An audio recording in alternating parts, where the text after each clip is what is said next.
Okay, we have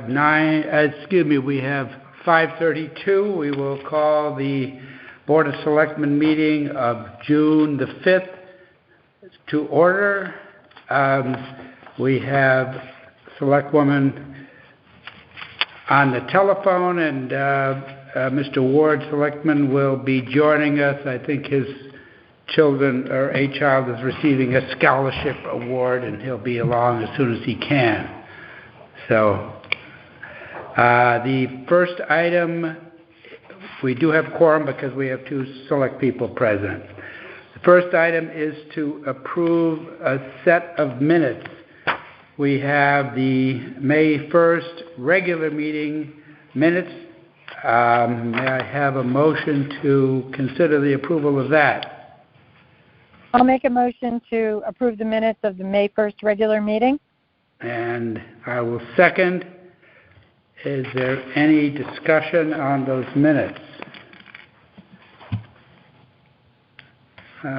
Hearing none, we will have a vote on accepting the May 1st minutes. All in favor, please. Aye. Aye. Okay, unanimous. The next set of minutes are the special minutes of May 3rd, which were in the executive session. So may I have a motion to accept those minutes? I'll make a motion to accept the minutes of the May 3rd special meeting of the Board of Selectmen. Very well. I will second that motion. Is there any discussion? Hearing none. All in favor? Aye. Aye. Very well. Now we move to the May 10th special meeting. This was to extend the term of the Assistant Tax Collector to May 31st. That was the only item. So may we have a motion for that, please? So, Tim, I haven't seen, I know that was just the only thing on that agenda possibly, but we were never sent minutes for May 10th or May 11th. Oh, really? No, we haven't seen them. And they're not posted on the website. So perhaps we could table those two. The May 19th ones we were sent, but we weren't sent May 10th and 11th. All right. Well, we'll hold those to the next one. Okay. Table. So you'll move to table the minutes? I will. Let's table the minutes for May 10th and 11th until we see a draft. You didn't get anything for the 11th either? No, I did not. Okay. So the motion is to table the pair, right? Correct. 10th and 11th? Okay. I have to look into that. Okay. All right. We can vote on that motion to table. All in favor? Aye. Aye. 10th.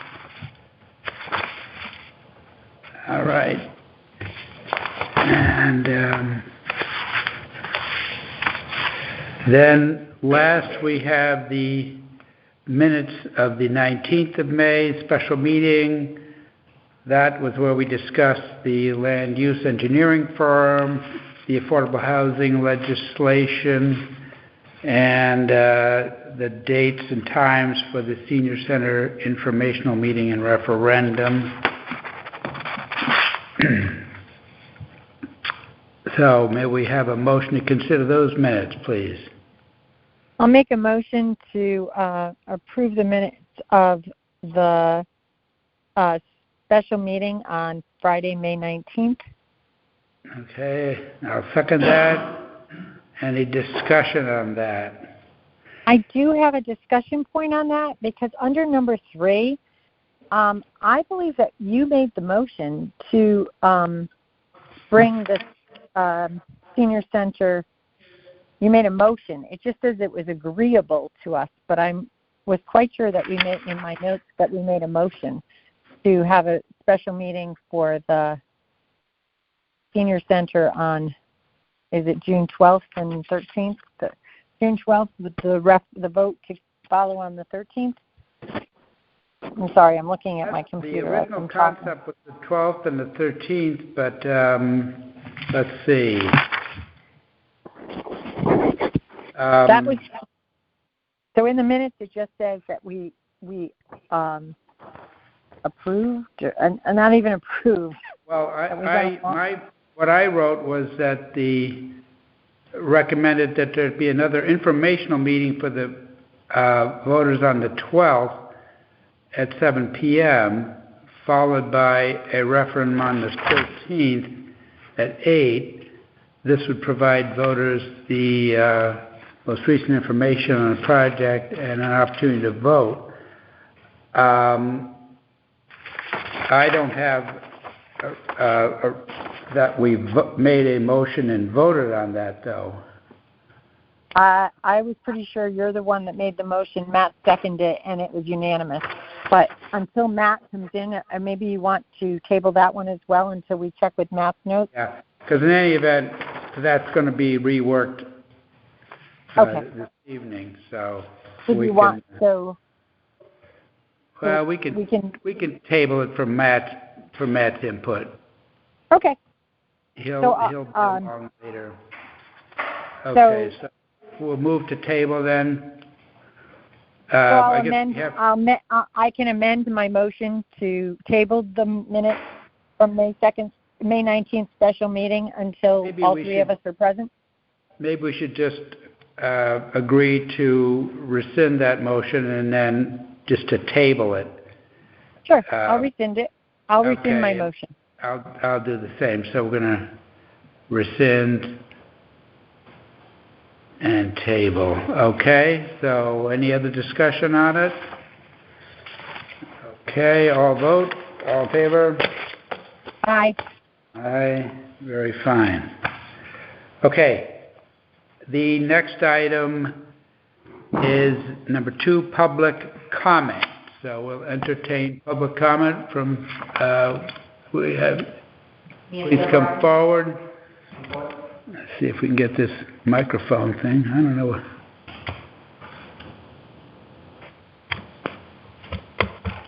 don't know. I have that. Let me check that box. Have a seat there. We'll see if we can get this. Do you mind if I stand?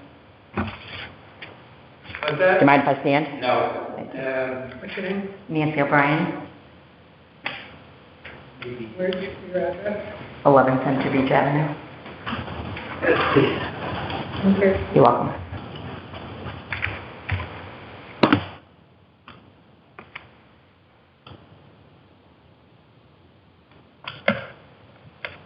Now for crying out loud, what's wrong with these things?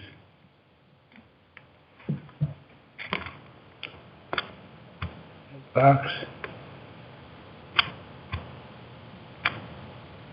Let me just look one more time.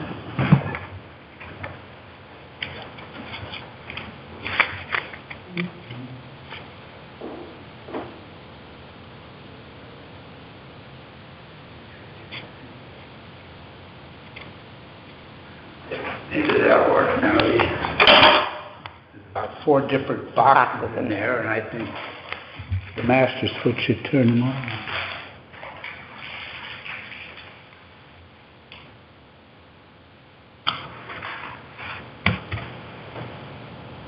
The hell with it. I'll just talk loud. Yeah, please.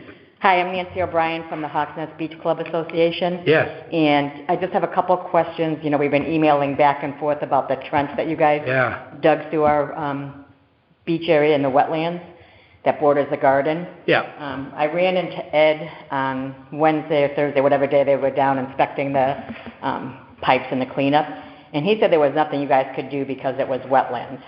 So I'm concerned about that because you guys did come in, dig a trench through the wetlands. Now, and I sent a picture today, you might not have seen it yet, but now the wetlands have grown, so if you're in the garden, you can't see the trench, and somebody's going to fall in there. I'm just concerned that there's going to be somebody who falls, and then really it becomes the town's liability because you guys put that trench on our property. So we want to get something fixed. And I know you and I had talked about possibly having the pipe that was blocked, having it spliced and going right to the brook and then covering the trench back up. I'm Yeah. just wondering what can be done, because it does run a risk, because there are people in the garden weeding, planting things, and if somebody just happens to come down and doesn't know that trench is now on the edge of the garden, there's a risk that they may fall in. Yeah, I guess you see that. Did they get their awards? Yes, it is. Thank you. Right, yes, sorry. Oh, look, now we have magic. We get the. Yeah, the reason for that was that pipe The drain pipe stopped, was, yeah. and then the water had to make its way to the surface, and it was just it would be a mess filling up. Right. I don't know if there could be some sort of almost like a chain link fence or something, put a section just across the top. I don't know, why would people be walking around in there? Well, because right on the edge, there's a lot of grasses that we trim. There are a lot of weeds that get trimmed. Near the garden. In the garden. So, because what's happening is that drain pipe from the street is going underneath the garden, and right at the edge of the garden, they dug a trench to unblock the pipe. So now the pipe is exposed where it wasn't exposed previously. Right, so right. We have people who are in there weeding. In the fall, there's going to be people in there who've cut down our seagrasses that we planted that aren't the wetland ones. And so it's just, in my opinion, it's just a risk that somebody may get hurt. And so something needs to be done. And just so you know, the trench is getting grown in by all the seagrass and everything. So eventually that pipe is going to get blocked again by all the Yeah, I guess we could ask Ed if it would be hard to attach another corrugated pipe going down there. Right, and then just cover that pipe. Yeah. And then you Now, what is the situation with those diagonal, look like water pipes or something that go, are those abandoned from some prior time? I don't know. I don't know which diagonal ones you're talking about. The only one I know is the one that's going underneath. Well, if you go maybe 15 or 20 feet toward Swan Brook, there are two diagonal pipes that I'm are wondering rusty. I'm wondering if those pipes, and I don't know, but in the lot across the street there are two pump houses that belong to Miami Beach, and they have pipes that go, and I know that sometimes they're down there unblocking the pipes that feed water down to Miami Beach. I don't know if they're those. These look like 1-inch pipes or something. I can check in with Pete Aron and see if either one of them know what those are. Because when they go across the ditch, and they're quite close to the surface, so they don't look like they'd be water pipes, otherwise they'd freeze, and they look in bad shape. So maybe they're just old pipes that have been there. Abandoned or something. All right, I'll talk to Ed about could we continue the water pipe, keep a pitch to it, and then push the dirt back in. Yeah, which would be good, and just to kind of save that. Yeah. And I noticed on the Swan Brook outlet, you don't have anything about the crossbeam and bolts, and I'm just wondering, has Matchnick gotten back to you yet? I talked to Matchnick, Okay. and I said, come on, get down there, because they're going to sip those off, and then put some support members across the top, further strengthen it. We were frustrated with the tide to get... Right, I know you have to do it at low tide, so that kind of... Well, but when we were trying to get the sand out, why one thing led to another, and we're going to have to come back and try again, and then run the camera in the bottom of the pipe. We'll be talking about this later, but since you're here. Yeah, I was going to just call back in and listen to that part of it. So he is to come and cut those ends off. We might even get some signage, which is, nobody reads signs. But, no, they don't read signs. Keep off, and all that There's stuff. already been people, Memorial Day weekend, there was a big crowd down there, people on them jumping off into it, and, our fear is just somebody's going to jump in, not jump far enough. Well, they should have parents. Yes, well, I don't want to say what we think of them, but they should have parents. But you get a lot of people from Soundview who are old, and you're right, they're probably not going to read the signs, but I think if we put a sign up, at least that kind of protects the liability-wise. So if we could get some signs, that would be great. Okay, good. Okay. Well, Thanks, we'll keep you posted on that. Yeah, and I'll just call in and listen to the other part. Thanks for your help. Pleasure. Yeah, yes.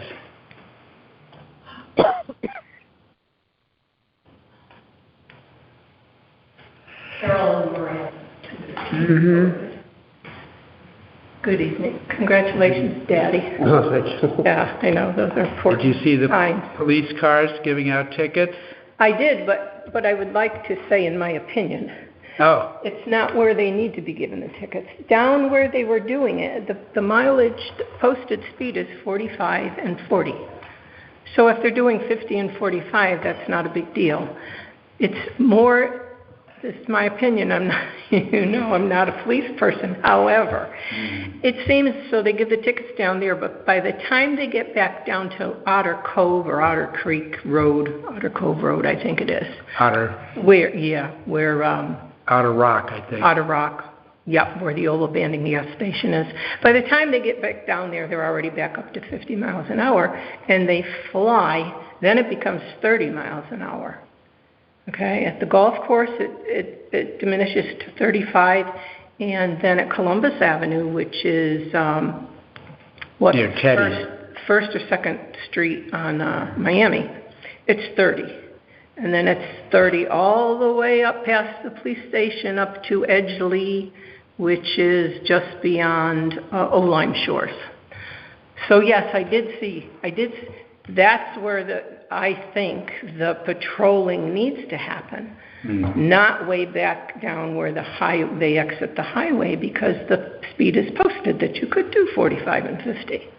So we're trying to get these people that are doing 50 in the 30 mile an hour zone to slow down a whole lot. It's so dangerous for walkers, for bikers, and for me who crosses the street and tries to get out of my driveway, and everybody else that tries to get out onto the street. Okay, so I mean, I say I was happy to see that, but I'm not sure. I know it doesn't slow the people down up where we are. Yeah. And I mentioned Cross Lane before. That's just a freaking disaster down there. Accidents waiting to happen. People fly up that road, don't stop. A stop sign. And so I know, Matt lives down there. And then the traffic is going this way 50 miles an hour, and they're flying out. It's dangerous. I mean, I'm really thankful that we've not had any big lawsuits in town because of accidents. So, and I just wanted to let you know, June 7th, it'll be exactly 2 years that I first came to you about this. And I'm no longer willing to wait. I will call whoever I need to call and get some publicity that won't be too nice for us. I'd rather you guys take care of it. And I was just wondering if State Traffic Commission could or should be on this. What I think is, these big blinking signs that will track your speed and give you a ticket? I think I don't know where you get them. I don't think it gives you a ticket, but it says slow down. But anything on the state road, you have to go through the state DOT Traffic Commission. Well, I think that has to be done. I mean, come on. You come in and do a study, and then you put out those blacks across the thing, and then I know when I was a resident trooper in Killingworth, we had them come in and do a study on Route 148, which is... I know 148. My son lives on it. Yep, another big thoroughfare. And they do a study on speeds and, determine if the speed's appropriate. And one of the things with that study was that they raised the speed limit because they said it was too low. Yeah, so see, it could go either way. Yeah, which is, I don't think, and our area, it's very congested. There's so many driveways and streets. I don't think they've got to be crazy if they would consider raising the speed limit. Yeah, no, I'm just telling you they come and do a study, and then they determine an outcome, and then that outcome we really don't have control over. So, but it's definitely an option, I think. Well, how do we make that happen?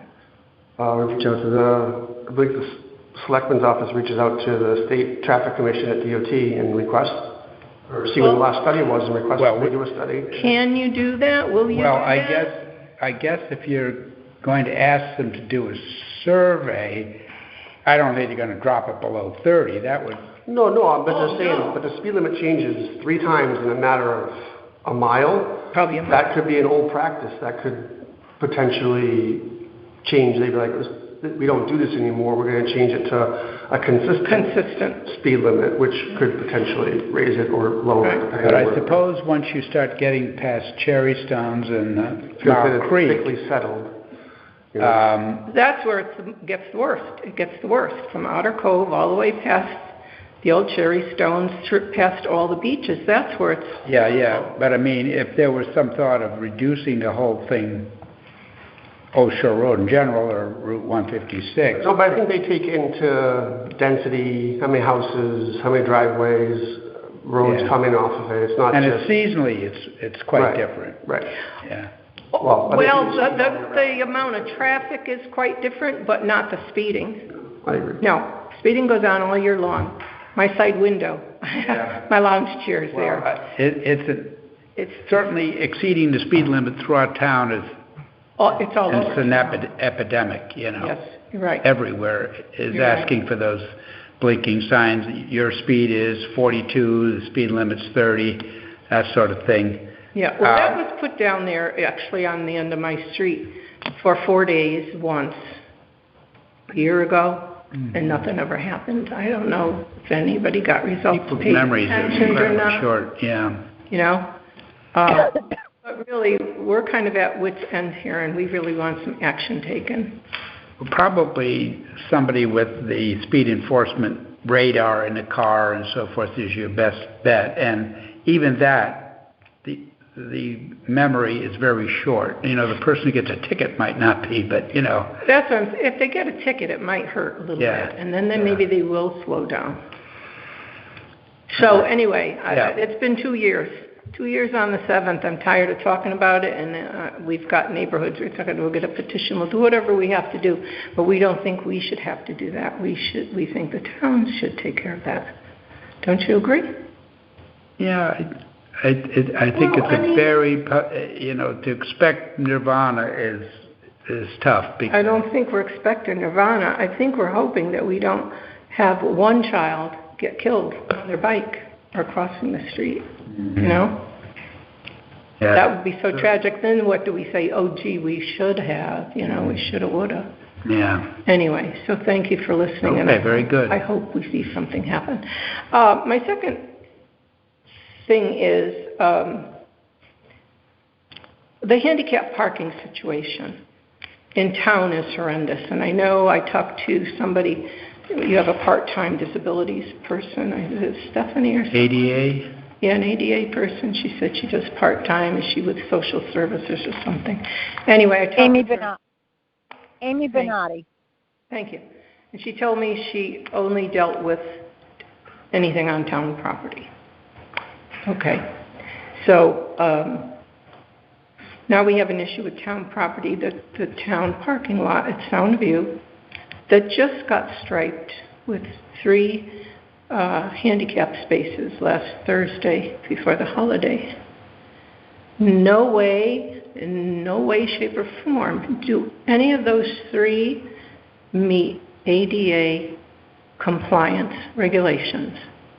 The only thing they meet is they have a sign 5 feet high in front of the parking space that says handicap parking. They don't meet width. They don't meet the side 3-foot hatch marks they need to have. There's absolutely nothing, just 3 lines, and none of those parking spaces are the same size.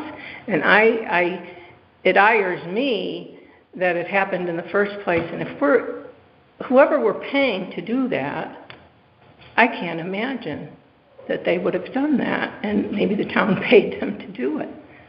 So could you please have your person, if she's in charge of town property, that needs to fix right away. And I'm working on stuff with the federal government about other places, private places in town. They just don't offer handicap parking. Or if they do, it's not, you know, now that I've become disabled, I have to have that extra room to open the door all the way so that I can manage to get out. And the way that these 3 in particular are just recently striped down at Soundview, there's no way in heaven. So anyway, I'm asking you to please take care of those parking lots, those 3 places. And I'm not sure if there are any other handicap spaces in that lot, or if there ever were. I just noticed the 3 new ones the day I went down by. That's what they were doing. And anyway. Yeah, I think there's another one up near the community center, if I'm not mistaken. Yeah, I'm wondering about that. I didn't see anything. I couldn't see anything because I was wondering if there should be one up either near there or near where the carousel is, where there's lots of business. But I'm more concerned about what we already have that isn't worth anything to anybody who has to use a handicap parking space. Okay? Okay. All right. The other thing is I've heard a rumor, and I heard at a meeting, I think it was a zoning meeting last month, that somebody's trying to put 24th parking spaces in that big empty lot that the town was offered to buy that big lot on Hartford Avenue. Yes? Yes. You mean the Randazzo? I guess it's Randazzo. On the It's big side? It's on the Maracas? Yeah. Randazzo's property. Okay. I've heard from two other people, and then I heard it myself, so I heard it's zoning that somebody brought it up and asked a question, could the church offer parking to Kokomo's in particular? Kokomo's needs parking. And somebody at the zoning table said, no, can't do that because it's a church. It has something to do with its status as a church, that they couldn't do that.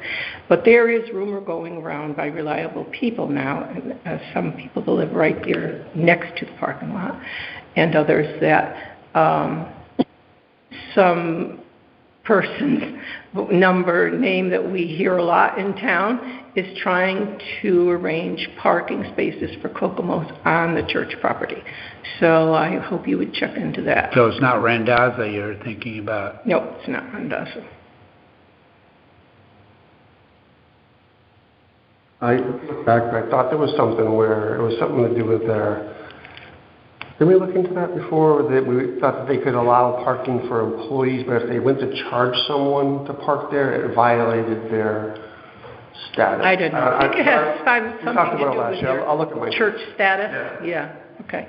All right. So if I can jump in for a minute, the parking lot that's in front of zoning right now, Carolyn, is Frank Noe's property, and not Randazzo's. Randazzo's was offered to the town for sale, but that's not where they're looking to put parking. It's the lot over on the corner of Martino.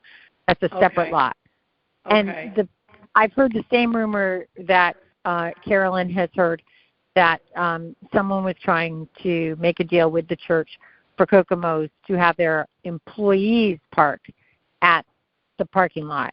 Yes, last year we did have a problem because they were, I believe, charging people to park for the beach, and that is not within their zoning requirements. They can't do that. So we did look into that, and they did stop last year. I think that there is a difference if a parking lot, a permitted lot, wishes to park exclusively for, say, Kokomo's, they could do so, and they would have a different fee structure than they would if they parked for the public. I think that occurred last year. Do you recall that, Matt? Yeah, I'm just trying to remember who it was. I think Noe had a small lot that was being used for Kokomo's, but only for Kokomo's, and so that was a special situation. But the church is not allowed to get a permit for parking. They don't have a permit of any sort, no. No. Okay, so they can't. They can't. I don't know about the tax part of it. Provide parking for anybody other than their churchgoers. Yeah, it would be. Yeah. See, but we're hearing differently. Okay. Yeah. Well, we could have the police keep an eye on it, and if there are cars during the beach day and there's nothing going on at the church. Yeah, it's just a real big mess down there, especially on weekends, with traffic and parking and illegal parking and all kinds of crazy stuff. Yeah. Okay, thank you for listening. And my last thing is, at Soundview Commission meeting I think it was last week, someone wanted to know, asked the chair, what was the profit from the 2022 town parking lot down at Soundview for the summer season. And the answer was, I don't remember if it's I can't tell you or I don't know, but you'll have to watch for some minutes of some meeting. And I've heard other people ask questions about that, and I'm just wondering, why is it? It's been almost a year, and I guess it's the end of the fiscal year too, right? Why is it that, is it a secret? Well, technically the year's not over yet. So the year July is July 1st. July 1st. And then, so we're still in the season until June 30th, so technically we wouldn't know our So why process. doesn't somebody just answer that way, you know? We're not done. Yeah. Thank you for that. Yeah. Thank you for that. If you want to know, I mean, they could maybe give you numbers from the previous year, but we're still in the fiscal year. No, so you would think though by now somebody would have a figure, but I guess for the end of the fiscal year, you have to have a figure, right? Well, it would take some time after the 1st of July to get that all. They do have an approximate figure. It's approximately $61,000. They weren't just getting the report from ITS that they had expected, so they got an overall one, but they didn't get the detailed one that they wanted. And now that ITS is not involved, we won't be getting one because now we're using Passport completely. But Martha, is that gross revenue or net revenue, meaning profit? I was just told 61,000. Nobody specified whether it was gross or net. Yeah, because, if you want to allocate costs to operate the parking lot, you asked what the profit was. I understand. I'm just telling you what was said after the meeting that day at Soundview Commission. I'm just trying to tell Carolyn that if you collect $100, but you spend $40 operating it, the net would be exactly 60. So you'd have to allocate the costs of operating the lot, which aren't huge, but if the profit number is so you have the total revenue, total expenses, profit. Right. So, and that can't be determined technically for fiscal 23 until into July, when all the money can be apportioned and everything else. Okay, so we should be able to have a fund. I'm just very interested what it costs us to operate. Are we making money? Are we making any money? Yeah, I'm sure we are. But see, you have two cost elements. One would be an attendant there running it, but then because last year we used the kiosks, we also have to figure the expense of the computer, all that stuff, and the paper and all that. And then you also have the rangers going around issuing parking tickets and so forth. So it all depends how you want to define what the expenses are. Right. Well, I think it might be quite expensive because all weekend there were like 2 police cars in the parking lot.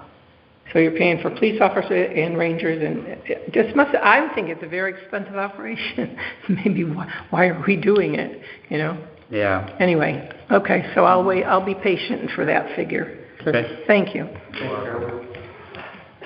Anyone else in the auditorium? Yes. Stand by. Good day, Sheila. Hi, Sheila Ripple, 57 Colt Lane. I'll be brief. It was the fall of 2020, I believe, when minutes of Board of Selectmen meeting addressed that the Tanamahaig Landing sign was removed and boulders were placed in the way of vehicles being able to get down to Tanamahaig Landing. The response from the Board of Select persons at that time, which is a different board other than you, Tim, were that the sign was going to be replaced and the issue was going to be addressed. And while the town has, in many ways, been responsive to questions at times, calling meetings, trying to hear all of the issues, I'm beyond, and I know I speak for others, however, I will just say I am beyond disappointed that we are almost 3 years into it. There's still no sign.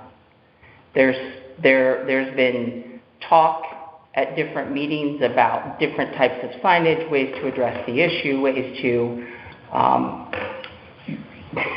work things out and for the town to continue to respectfully assert ownership of the landing. I sent an email to all three of you on April 5th, expressing concern, asking again when the signs are going to be replaced. I got zero response until May 18th, when one of the select persons, and I believe at least two of you, were concerned that I hadn't gotten a response yet. And then I learned that there was something that was in the works.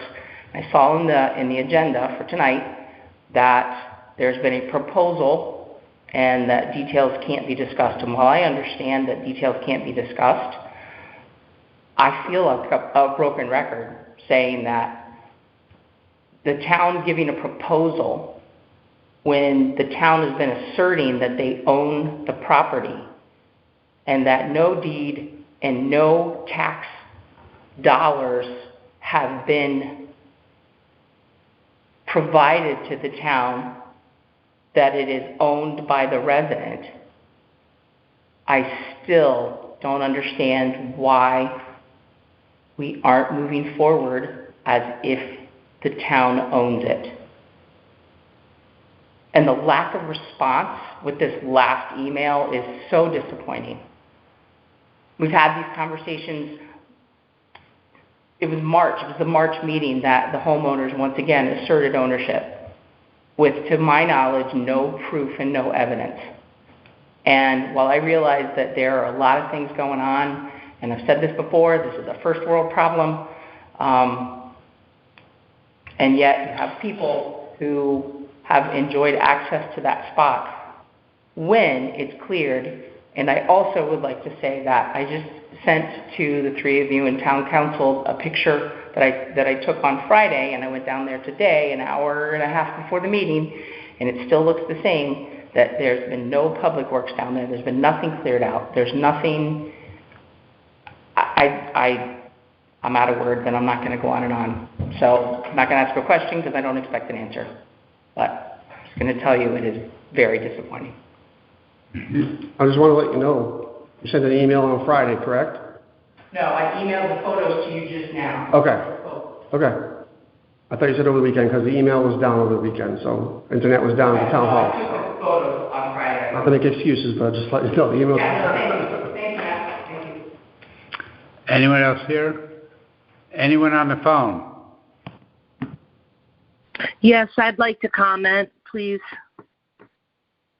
Name, please. My name is Rebecca Griffin. I'd like to follow up on Sheila's comments about Tanamaheg.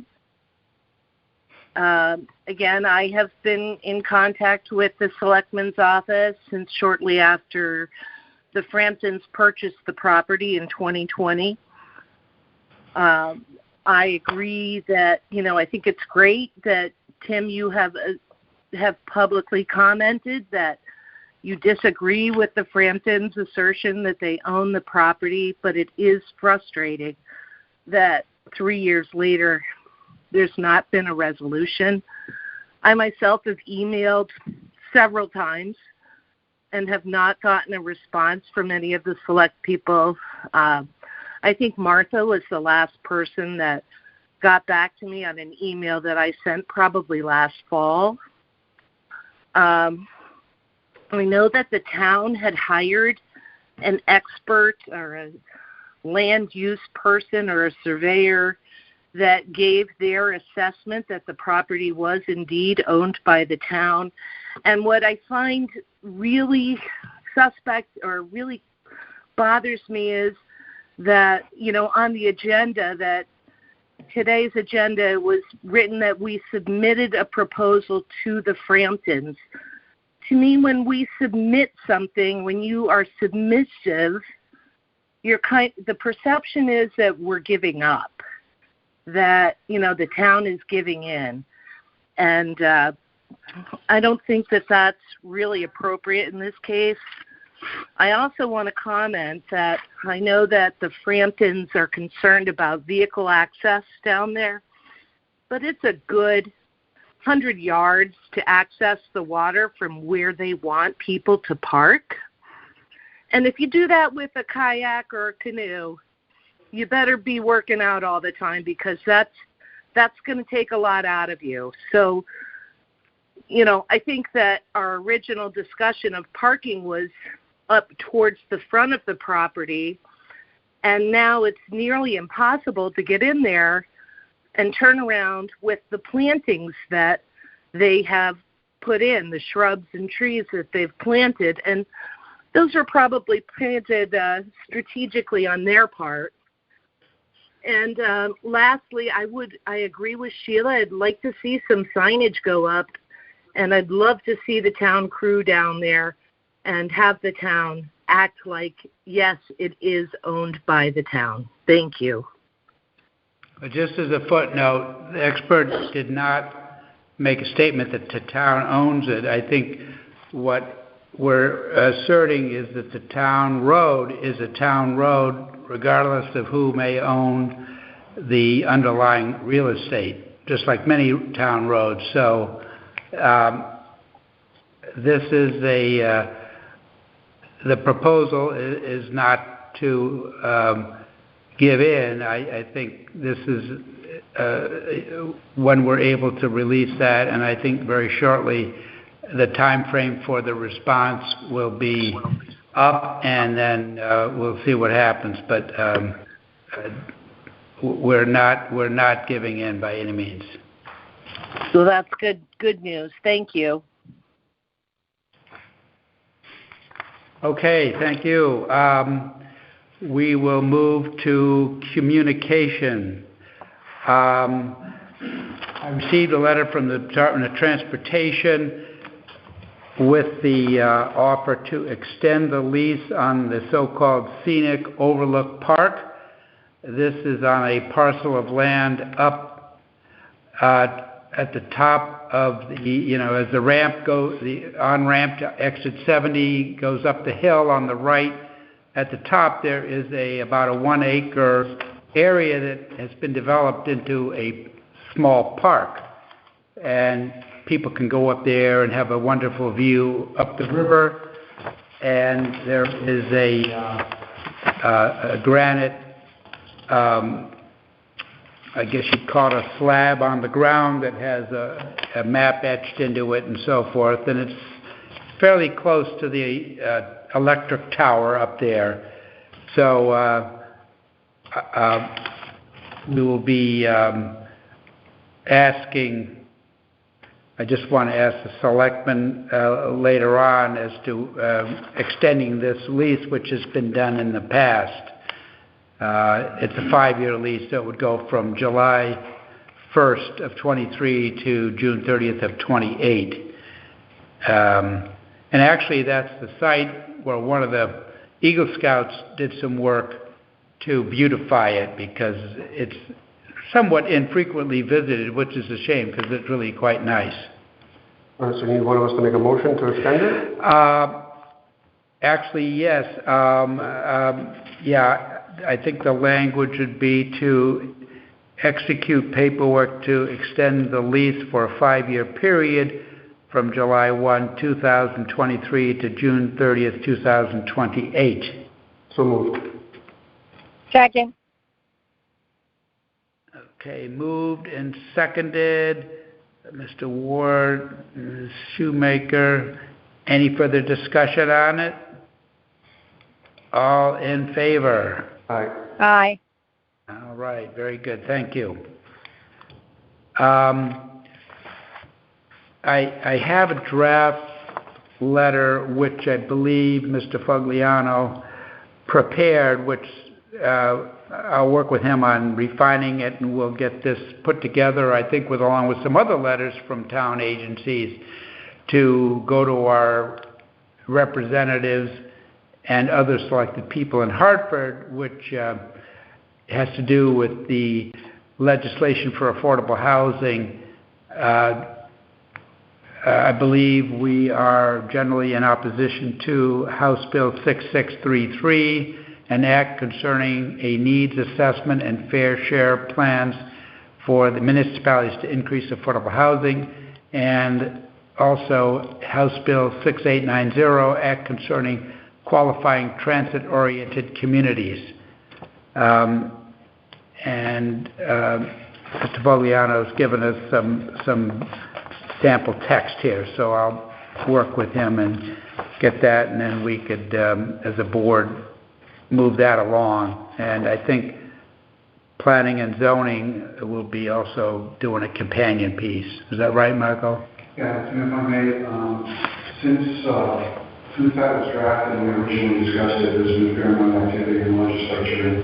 At least part of that is moved. The 6633 was actually absorbed into an omnibus bill. It's going to be, I don't know if people are going to be, if you could just maybe, there we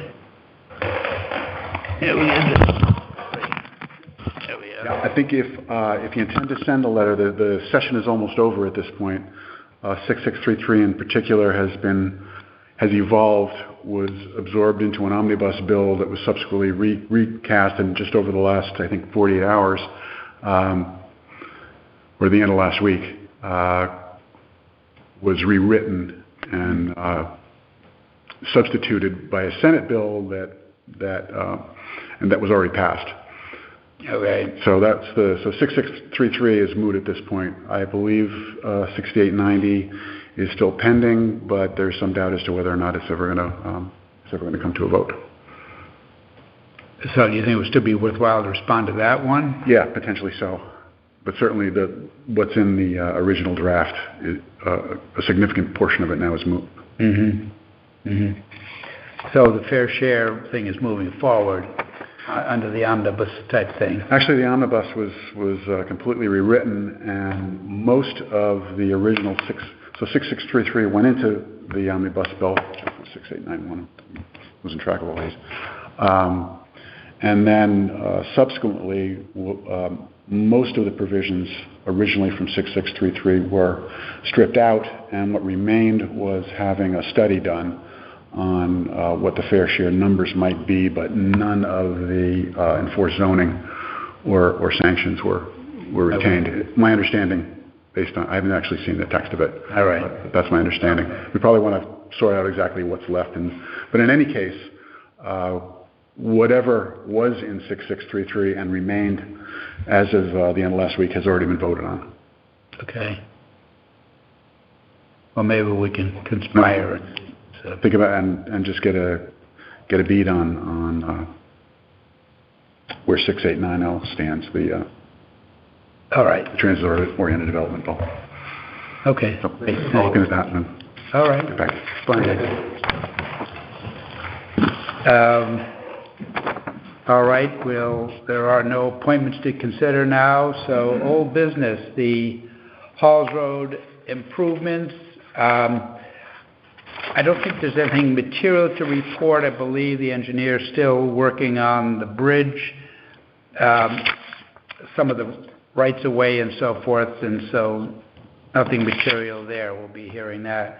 And I don't have any update as to the Halls Road Overlay District, what's happening there.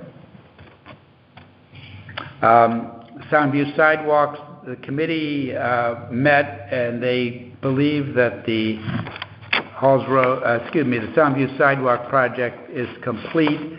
What we must do is to make sure between the engineer and the contractor that confirm amounts, and then there is money that is due back in the way of retainage, but then there's also funds that need to go back to the state of Connecticut, which would be a small amount of the $400,000 grant that was originally approved. It was not used, and that goes back to the state of Connecticut, so we need to get that accounting figured out. But in terms of actual work, the committee believes that all the tasks have been completed, which would include the grass and trees and so forth. So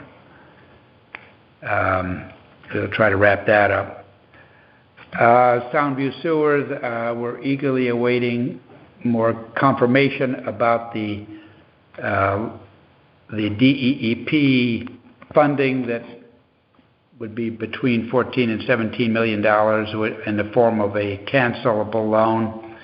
That would really make this project quite viable, and without it, it makes it quite unviable. So we're eagerly waiting that. So I think there's some discussion amongst the parties just to make sure everything's getting in line, because if that news comes through, I think we could really start talking about going out to bid again with the common infrastructure, which includes the collection pipe, pump station, force main, and so forth.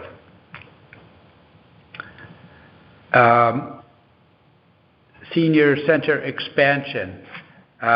We've been working on this because Lyme has passed its town budget, which included a little over $1.3 million for its share of the project. We've been working with town council, figuring out the proper way to have, I've been calling it a referendum, but I think the way the lawyer advises is that we would have an informational special town meeting on Monday the 12th of June at 7 o'clock in the middle school auditorium. And then there would be, I'll get into the actual questions, but then there would be, because I believe it's because we're governed by different statutes than the school is, we're advised by council that the actual vote, which would be an adjournment of the special town meeting to the vote, would be either, it would have to be within a window of 7 days after the vote and no more than 14 days after the vote. So we were hoping that it would be how the school does it, where you'd have it Monday night would be one thing and Tuesday would be the referendum, 2 days back to back. But they say that we have, because it's governed by town statutes instead of the school, that this other arrangement must be. They have crafted paperwork which we would need to approve, and then the Board of Finance would need to have a meeting as well to consider it. There would be need for the warnings, special town meeting, and then the resolution itself. So the warning would be basically the agenda for the town meeting. And I'll read it so that it's clear what the latest version is.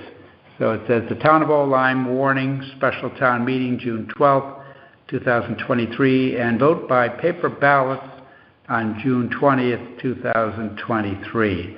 Electors and citizens eligible to vote in a town meeting are hereby warned that the Board of Selectmen has called a special town meeting to be held on Monday, June 12th, 2023 at 7 p.m. in the Lyme Old Lyme Middle School Auditorium, 53 Lyme Street, Old Lyme, Connecticut. Special town meeting will be held in person only and will consider and discuss, but not vote on, the following. 1. A Town of Old Lyme resolution to authorize an appropriation of $5,263,541 and acceptance of grants and taking of loans for the planning, design, and construction of an expanded joint Old Lyme Senior Center. That's the resolution.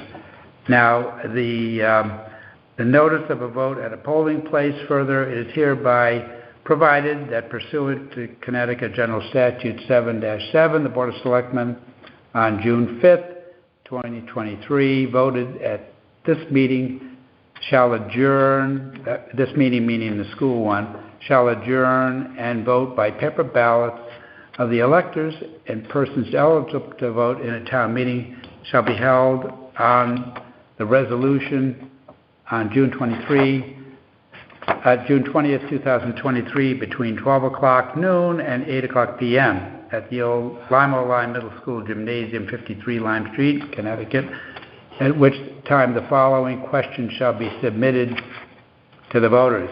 Shall the resolution entitled Town of Old Lyme Resolution to Authorize an Appropriation of $5,263,541 and the acceptance of grants and taking of loans for the planning and design and construction of an expanded joint Old Lyme Senior Center be approved? Yes, no.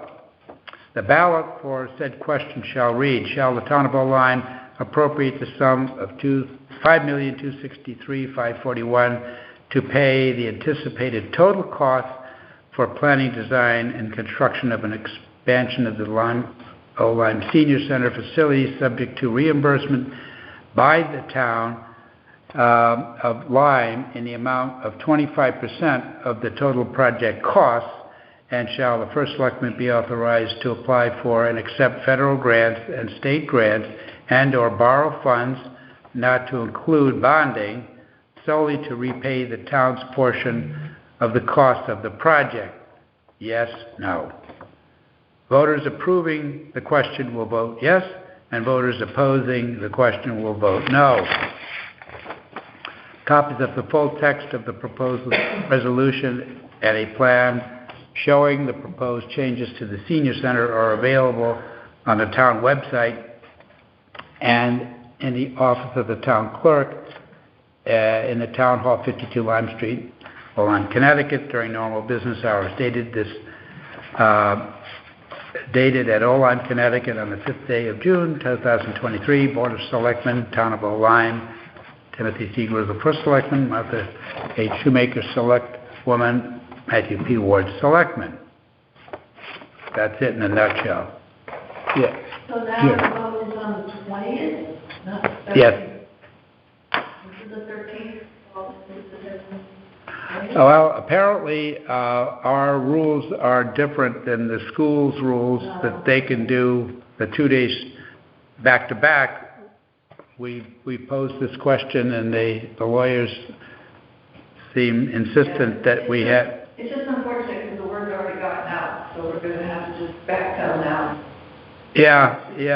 50 people at a luncheon today.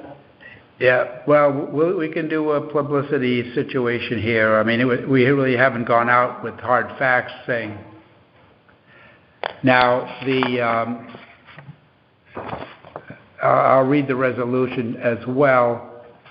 Town of Old Lyme resolution to authorize an appropriation of $263,541 and the acceptance of grants and taking of loans for the planning, design, and construction of an expanded joint Old Lyme Senior Center. Whereas the Town of Old Lyme, the town, and the Town of Lyme have agreed to combine their resources in the percentages of 75% for the town and 25% for Lyme to pay for the planning, design, and construction of an expanded senior center facility to be operated jointly by the town and Lyme for the benefit of residents of each. Quote, the project.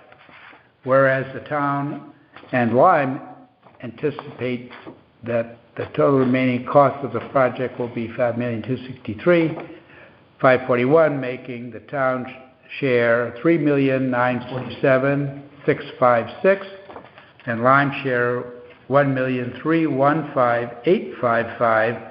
And whereas the town and Lyme have agreed that the town shall administer the project, including making all contracts and payments, therefore, from the monies to be appropriated under the resolution, subject to Lyme reimbursing the town of Lyme percentage of said costs. Now, therefore, be it resolved that the town appropriate the sum of $5,263,541 to pay the total cost for the planning, design, and construction of a new senior center facility to be operated jointly by the town and Lyme for the benefit of the resident of each, subject to the reimbursement by Lyme in the amount of 25% of the project's cost, whatever they turn out to be. 2, the first selectman is authorized on behalf of the town to execute any contracts with engineers, contractors, architects, and other such persons for the project. 3, the first selectman is authorized on behalf of the town to use the town's undesignated surplus funds to apply for and accept federal and state grants and/or to borrow funds, not to include bonding, solely to pay for the town's portion of the costs for the project and to execute and file any applications in connection with such grants and loans. 4, that the first selectman is authorized to take all other actions which are necessary or desirable to complete the project consistent with the foregoing. And 5, this resolution shall become effective after the approval of a vote by paper ballot on June the 20th, 2023. So, make a motion to approve the warning and the resolution, or? I believe we could approve the wording of the warning and the resolution as read. Yeah, I think that we're at that point. Okay. If there are any, we can have a motion and we can.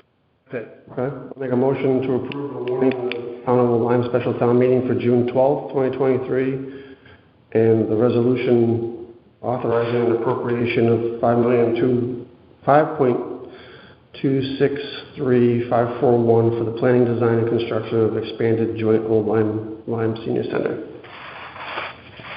Second the motion. Okay, it is moved and seconded.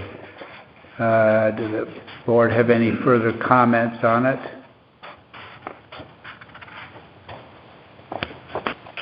Okay, we will vote. All in favor of the motion, please say aye.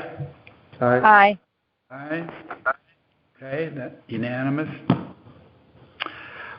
So we will we'll get busy. The Board of Finance will need to be involved with approving this thing as well. We'll get them to have a meeting, and then we'll get some advertising going, some typical town meeting notice in the paper and so forth, and then. So that's on the 12th of the town meeting now, not a meeting for the board as well. Town meeting. This meeting on the Monday night would be a special town meeting. Special town meeting. Okay, very good.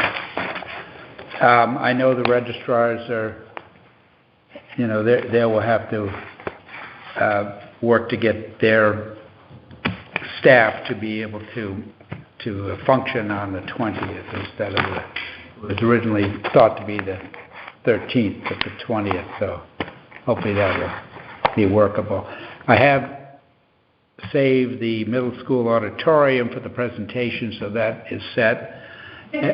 We both did. Yeah. Belts and suspenders. And we have the gymnasium for the 20th. We'll get the word out like we did for the other two public forums. Yeah, we'll get the plan right. Okay, good. And do you have any idea when the Board of Finance might meet? What's that? Do you have any idea when the Board of Finance might meet? They will have to call a special meeting, so I think they're okay is if they do it toward the end of the week or first of next week. Let's see, here we are the 5th, so the 13th is that's workable. We can get them. They can do a telephonic meeting, whatever. So their meeting could actually be after the special town meeting, or they have to be before? I think it would be before, because if the 13th, here the 5th, we could encourage them to meet this week. Thank you. All right. Next up is the Ferry Road sidewalk. We sent a certified letter to DOT requesting the one-year extension, so we're standing by to receive that.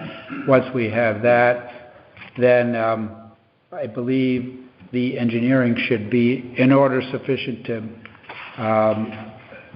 set up a bidding process, and then we would have a target start date, which would be after Labor Day. So it's been a bit now, so I might try to call the person in Hartford and see where we are. I don't believe I've actually received that little green card you get back with.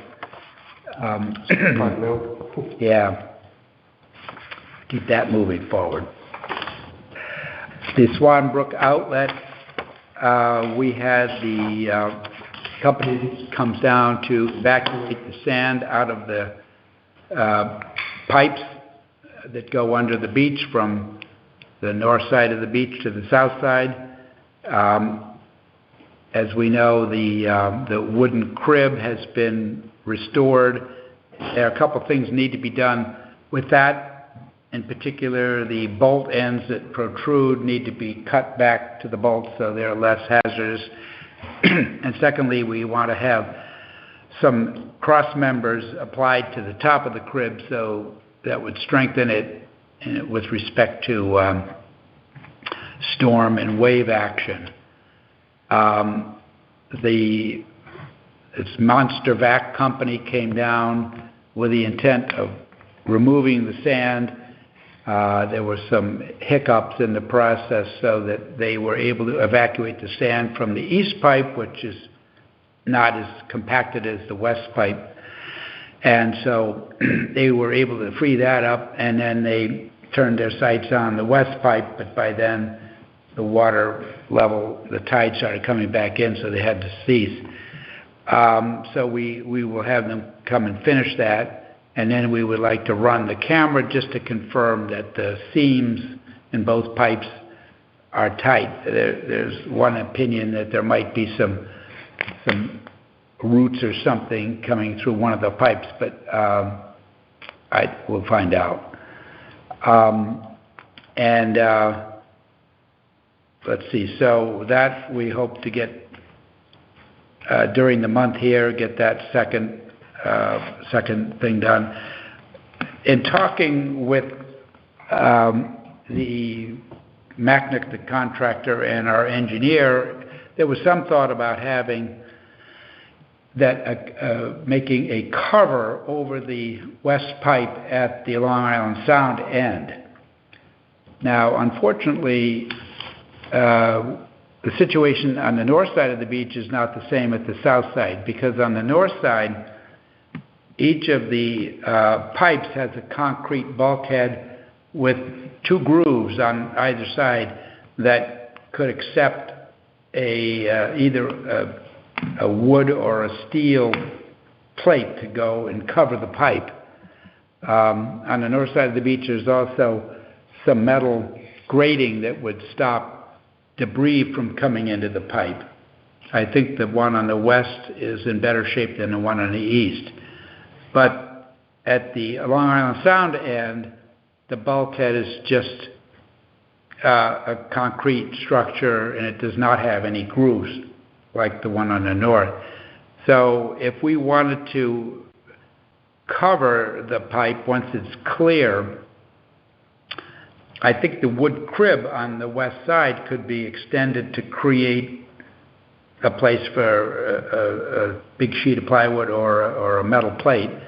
But the center, we'd have to come up with a way to hold it at that in the center, maybe bolt it into the concrete and hold it. That way we could, when there's not much flow, we could put a plate across the front of it, and then sand driven by tide and a wave would not go into the pipe. At least that would be our hope. Whether we need to block off the top end, not certain. It's very level, that whole thing.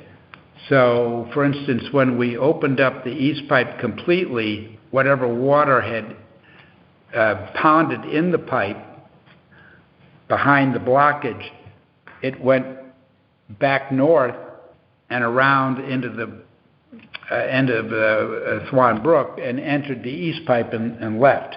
So, if there was a good pitch on the thing, that wouldn't happen, but because it's very level throughout, that occurs. So the thought is that if we blocked off the end of the pipe, we could perhaps cause water to exclusively flow through the east pipe, which when it's blocked, that happens anyway, but we could stop sand from getting into the west pipe and therefore having to remove it from time to time.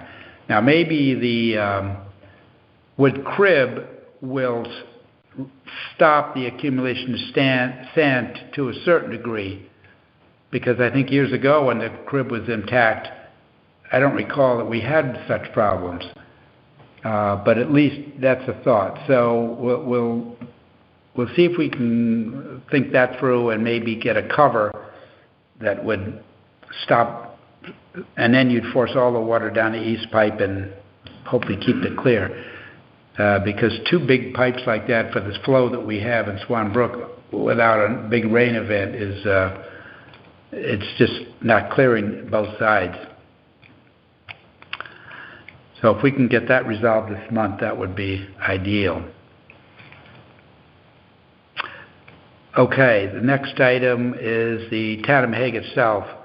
As was pointed out, yes, we have sent a settlement proposal. It's not an acquiescence, not at all, and I think that there's an expectation that this will be decided if there's no response or if there's a negative response to our proposal. We are not going to just say, okay, sorry, we disturbed you. I think it'll be we will be considering what we're going to do. We've already considered it, so I think it would be pretty much implementing what we plan to do. So we're standing by to hear, and I think our distinct thought is that this is a town road, and regardless of who owns the underlying real estate, just like any other town road, we have the right to use it and to keep it clear and so forth. So we will be getting back to everyone very shortly. 36-1 button ball. The committee that was working on the plan for the open space parcel, the plan to have a dock ultimately, that plan was delivered to the Selectmen, and so the committee, I think, feels its job is done. Certainly there'll be more work by members to, not necessarily of the committee, but people to move the thing forward, to start doing things. So one task that we'd like to do would be to cut the vegetation in the parking areas that we created some time ago, and also to cut the grass. I think it's pretty much grass on the trail that goes from the parking areas toward the marsh, which would be the old McGowan access road to stop at the marsh, and then maybe have the trail parallel the bank of the marsh. And I guess that's in the southerly direction, back toward Button Ball Road in that direction. And I'm not sure, John, maybe you know whether the trail might go toward where the dock might be, and then does it head back to a parking area from there, do you know? I know the original plan was to have the trail be a perimeter trail, more on the water side of the access. Right, but when it gets to where the dock might start, would it veer back toward the parking area? Yes. Okay. So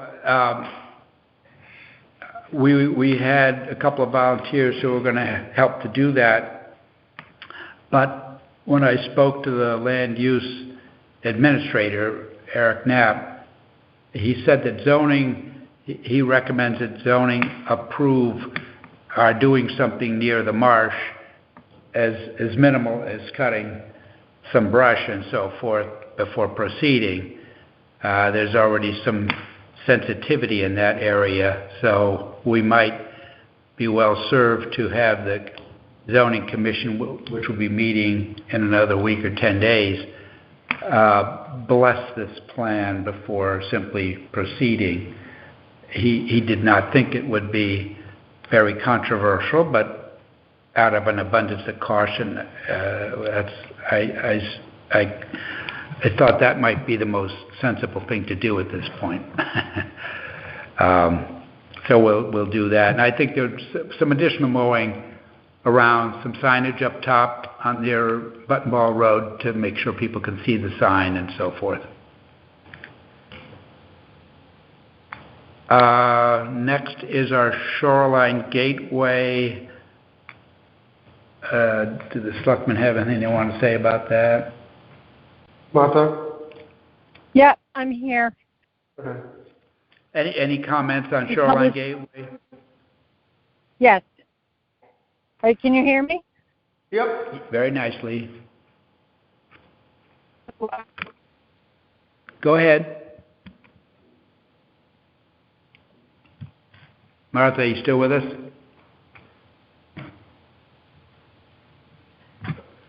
All right, well, she's trying to get back to us. I'll turn to new business. The McCulloch Affordable Housing, the Board of Selectmen had a very interesting presentation from Mr. Fogliano and the people at Habitat for Humanity. And after a nice presentation, which I don't know whether Katie can get that up, but I think it would be interesting to share that online. The board voted to proceed to recommend that we engage Habitat for Humanity to be our developer. There seem to be only two really viable entities in our area that would be suitable for this, and that would be Hope Housing and Habitat. And Hope Housing indicated that they are really not interested in doing single-family housing the way they are involved in 3, but they're not looking for more, and they would probably be willing to have someone else take over the properties that they currently have. So by having Habitat, then we can proceed to refine. We're going to form a steering committee which will be comprised of people who have familiarity with construction and financing and so forth. And we can start moving toward having this, the land move from a concept to discrete lots, and ultimately have a sale of the 2 lots to the developer, and then there would be a payment while we would help the developer with some ARPA money to to enable them to acquire the sites, plus do some site work. 2/3 of that money would be come back to the Open Space Committee as a payment for the open space parcel, which is written into the deal. And then the actual development can occur and construction of 2 houses ultimately. So that was a very, very pleasing moment to have our developer on board, and we look very, very much forward to working. And I know the Open Space Commission wants to encourage people who may want to donate open space of reasonable sized parcels to consider possibly allowing, as part of their gift, if you will, that additional housing might be done on those parcels to increase our supply. We realize that this approach is very modest in comparison to the goal of open, rather affordable housing, but it's certainly a good idea, and if a parcel were situated near a road and so forth, it might be a good thing to do. So that has happened, and that's quite pleasing. I don't know if you want to amplify on that, Michael, but... I think to answer your question, yes, we can get that material. I've actually updated it from the presentation. I've actually updated it to the decision that was made, and the path forward is going to look like based on that decision. Regarding the steering committee, I sent you some notes on possible structure for the steering committee. If you think... Yeah, well, I guess we keep hopping up and down, sorry. That's no problem. I use the exercise. So regarding the steering committee, if it's possible at this point to at least start recruiting for potential candidates for the steering committee, even though the charge and the structure hasn't been finalized, if you think that is in good enough shape to at least start recruiting for it, then we can converge on having a charge for the committee and a slate of candidates at a future meeting of the board to... I saw your email, so you're looking for 6 people, potentially? Well, usually you do odd. I think 3. Oh, okay. So only 3? Yeah, so thinking as the core... Oh, to start. Just as a core that would involve someone with the housing experience, ideally affordable housing. Here's what he sent us. I don't know if you saw it, so I printed it out. Okay. So 3 in the core, someone on it with community organization experience and grant administration and funding expertise as the core, and then have them supported by not necessarily voting members, but identify people in the town administration to help them with finance and with legal and the land use aspects of it. So I think we can use existing resources that aren't necessarily part of the committee, but that just identify points of contact, because they're definitely going to need help with that. And then as another layer, have 3 more ex officio members from the Board of Selectmen, from Affordable Housing Commission, and from the Open Space Commission, just in an advisory capacity, again, non-voting ex officio. That's just a proposal. We can refine that, but if that's directionally correct, maybe we can start to recruit potential volunteers that have the requisite skills, so that when we do agree on the charge and what the structure will be, we can go ahead and make appointments. You can go ahead and make appointments. Yeah, we probably need to craft something that we could put out and get people to think about these roles. Yeah. Yeah, and if that makes sense to you, it can be rendered into prose suitable for... Okay, fine. Yeah, great. So we'll get on that. Okay. Yeah. And I'll work to get the updated presentation to include the decision and the next steps up on the website. So funded. Everybody has access to it. Great. Okay. Thank you. Thank you. Town budget recap. Let's see here. We had our annual town budget meeting on May 15th. We had the proposal to accept a parcel of open space, 1.88 acres, which is part of the Greenscapes Development 8-lot subdivision along Buttonball Road, and that accepting that open space parcel was approved. Dave Kelsey, who's chairman of the Board of Finance, went through the budget and answered questions about that.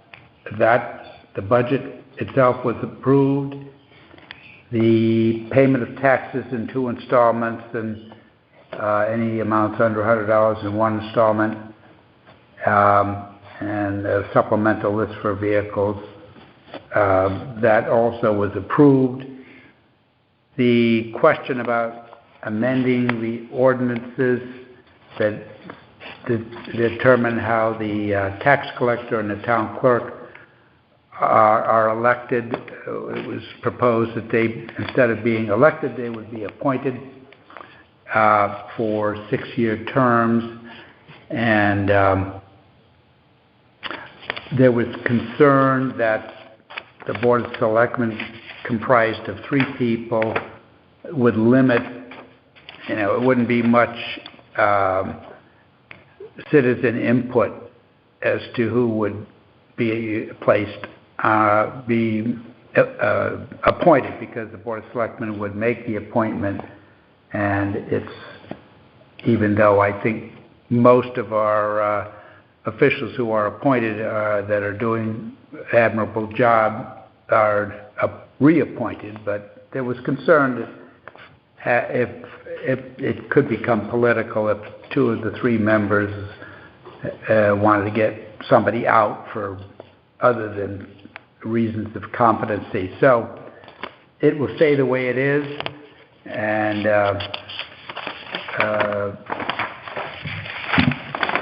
I think that was the extent of the town meeting. There was some time spent on the patrol rifles as part of the budget. There was an amendment to strip out $11,000 in the budget to acquire patrol rifles, and that amendment failed. I think it was 34 to 24. So once that amendment was defeated, then the budget as originally proposed was approved. So there was discussion about patrol rifles, and you're not going to convince either side that they're wrong. So it stays the way it is. So they're in the budget. So that's that. And if anyone wants to comment on that. And then last, we have some staff changes. Amy Jensen, who is the assistant to the finance director, has accepted a position, and so she has resigned from her position here at the town hall, and Tracy Beatty has taken her position. Tracy has been involved in a number of financial capacities, and her father-in-law is John Beatty, the accountant, so she's actually been working at that firm a bit as well. So I think her aptitude for financial matters is good, so we're excited to have her. Suzanne Thompson, who's been working in the tax office, we have appointed her the assistant to the tax collector. So before she was sort of an interim working in that capacity, but she's learned a lot, and she's very eager to continue that learning process. And last, Nicole Ledger, who was our finance director, has left town employment as of the 2nd of June. And so we will be looking for a replacement finance director as time goes on. So with that, unless we're back to Shoreline Gateway. Yeah, I think she said she lost service. She's having trouble getting the signal, so... Okay. Well, maybe I'll update that later. I don't have... All right. Then we're on to other business. Yeah, I just... Harbor Management had sent a request to me regarding the Selectmen request assistance from other agencies for enforcement on the water. So I was going to draft up a letter for you guys to review. Maybe we could send it to the Coast Guard and DEP and State Police as well to do enforcement at certain times of the year. And I know we've had complaints over the years. Well, I know in the past we have had help, maybe at some cost, from the DEEP marine facility there. Yeah. I think it's just more just a request if, come fly your colors and, not necessarily a cost to town, but I think it came from... Do we know, are there any agencies that are willing to help out with enforcement? like, I'm sure if you know, they request it, they might be willing to help out, you know, especially on the holiday weekends and different times on the weekends, and yeah. they have grants, they, you know, take it out Well, there. maybe we ought to try to canvass between the people we know. Do they have any contacts that they think would be viable? Okay. Yeah, there used to be a contact at the piece down the street, you know, on Ferry Road. Yeah. But maybe we could make a list of potential places to ask, and depending on the nature of the cost, I don't know that we have a specific line for that sort of enforcement, but we could probably... Can't have to make a request, see what they say. I think up in Rogers Lake, I know the authority is making some changes, and they do a patrol, but of course there's no tickets involved there. It's pretty much just waving your hands and telling people slow down. But I think maybe we could find out how many of our officers have their boating license. And well, I know we have funds in our police department's budget for. We just have to work with the fire department to get the boat out there. Maybe we can do some joint enforcement with some other agencies sometimes. Yeah, because I think before we used to have somebody who would pilot the boat who does not need to be law enforcement, and we had an officer, and by having at least those two people on the boat, you met the criteria.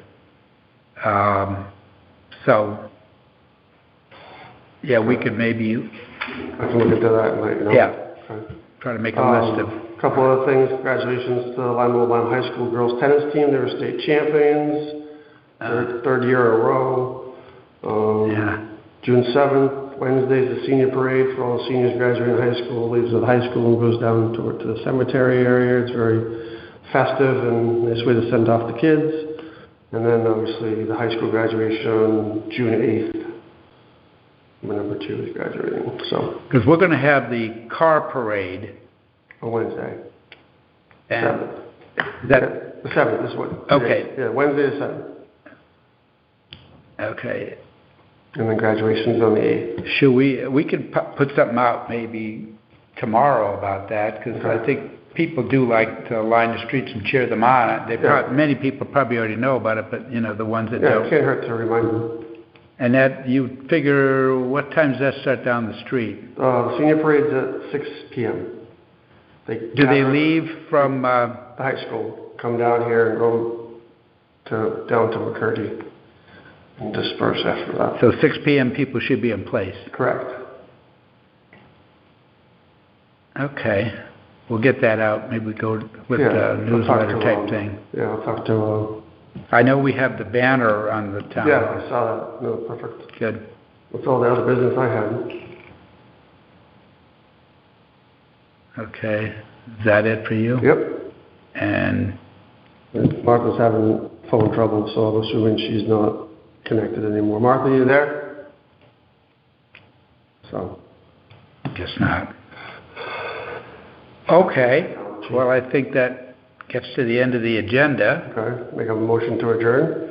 All right. We have 7:06. 7:06. Yeah. Okay. I'll second that motion. All in favor? Right. Okay. Good. Thank you. Kind of a meeting in a way. Very good. Good night.